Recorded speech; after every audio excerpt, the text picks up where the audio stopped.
एक व्यक्ति है इस देश में, उसका नाम है पी चिदम्बरम। ये भारत में बहुत लंबे समय तक वित्त मंत्री रहा और इस व्यक्ति ने इंदौर नाम के शहर में मध्य प्रदेश में एक भाषण दिया था और मैं उस दिन वहां था। उस भाषण में सामने बैठा था मैं और चिदम्बरम मंच से बोल रहा था। कार्यक्रम क्या था? नई दुनिया नाम का एक अखबार निकलता है इंदौर से। नई दुनिया अखबार ने एक किताब प्रकाशित की थी, पुस्तक का प्रकाशन किया था, उसका विमोचन करने के लिए चिदम्बरम आया था। तो भाषण दिया उसने, और क्या भाषण दिया!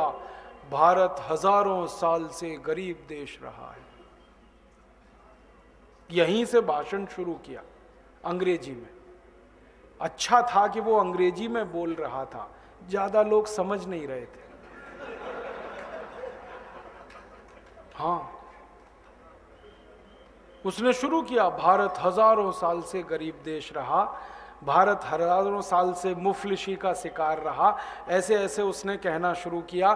फिर बीच में कहने लगा, ये तो भला हो अंग्रेजों का जो वो भारत में आए और उन्होंने भारत को थोड़ा बेहतर बना दिया, वरना हम तो अंधेरे में डूबे हुए थे, हमको तो कोई ज्ञान नहीं था, कोई प्रकाश नहीं था, इस देश में तो भयंकर गरीबी ही गरीबी थी। और ये जब वो भाषण दे रहा था तो बार बार पंडित नेहरू को कोट कर रहा था। पंडित नेहरू ने ऐसा कहा, पंडित नेहरू ने वैसा कहा, पंडित नेहरू ने ये कह दिया, उन्होंने वो कह दिया। वो भाषण जैसे ही पूरा हुआ मुझसे बर्दाश्त नहीं हुआ। हाँ, मैं इधर उधर देख रहा था, किसी के मन में कोई तकलीफ नहीं। मैंने कहा मैं तो पूछने वाला हूं इस चिदम्बरम से। तो मैंने कहा कि अगर भारत हजारों साल से गरीब था, मैंने सीधे कहा उसको, तो अंग्रेज यहां 250 साल झक मारने के लिए क्यों आए? हजारों साल से गरीब देश, गरीबों के यहां कोई 250 साल रहता है आके? गरीबों के तो कोई दर्शन करने नहीं जाता। 250 साल रहना तो कोई सामान्य बात है। 250 साल में 50 पीढ़ियां जवान होकर मर गई अंग्रेजों की, यहां क्यों रहे वो? और भारत अगर 1000 साल से गरीब था तो पुर्तगाली 450 साल झक क्यों मार रहे थे इस देश में? क्यों आए 450 साल पुर्तगाली अपना देश छोड़कर? 1492 में वास्को डी गामा घुस गया इस देश में और निकला नहीं, फिर अंत तक मार मार के निकालना पड़ा गोवा से पुर्तगालियों को। तो 450 पुर्तगाली, 450 साल पुर्तगाली क्यों आए? 250 साल अंग्रेज क्यों रहे? और भारत अगर हजारों साल से गरीब था तो ये मुगल क्यों आए झक मारने के लिए यहां 300 साल? बाबर क्यों आया? उसने सल्तनत क्यों बनाई? गरीबों के देश में जाके कोई राज्य स्थापित करता है क्या? और इतना ही क्यों, मोहम्मद बिन कासिम क्यों आया इस देश में 7वीं शताब्दी में जब हम हजारों साल से गरीब थे? महमूद गजनवी क्यों आया सोमनाथ का मंदिर लूटने के लिए जब हम हजारों साल से गरीब थे? तैमूर लंग क्यों आया? नादिर शाह क्यों आया?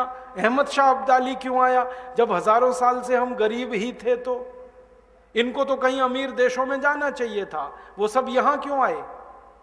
और सिकंदर क्यों आया यहां अगर हम हजारों साल से ही गरीब थे? तो सिकंदर ने अपने गुरु को यह क्यों कहा कि जब तक भारत विजय नहीं कर लेता तब तक विश्व विजय मेरी नहीं होगी, इसलिए भारत को जीतना बहुत जरूरी है। तो आया यहां पर, और यह तो भारतवासियों का पराक्रम था कि वो भारत को जीत ही नहीं पाया, मार के भगा दिया हमने उसको, रास्ते में मर गया। और आपको तो इतिहास में मालूम है, शक यहां आए, हूण यहां आए, पिंडारी यहां आए। क्यों आए भाई? हम तो गरीब हैं, भुखमरी के शिकार हैं, बेरोजगारी हमारे यहां है, फिर क्यों आए ये सब? तो चिदम्बरम चुप हो गया, बोला कुछ नहीं। मैंने कहा उत्तर दे दो, अगर ये हजारों साल से ही गरीब देश है तो? कहने लगा नेहरू जी ने कहा। मैंने कहा नेहरू जी से तो पूछ नहीं सकता मैं, क्योंकि वो जिंदा नहीं है। होते जिंदा तो उनसे पूछ लेता। कि कहां से मिला ये तुम्हें कि भारत हजारों साल से गरीब है? किसने कह दिया भारत हजारों साल से गरीब है? मैंने कहा तुम नेहरू के मानस पुत्र हो, तुम ही बता दो। और क्या, मानस पुत्र है कि नहीं नेहरू का? मैंने कहा तुम ही बता दो भाई, नेहरू जी से तो क्या पूछ सकता हूं मैं। तो फिर चुप हो गया।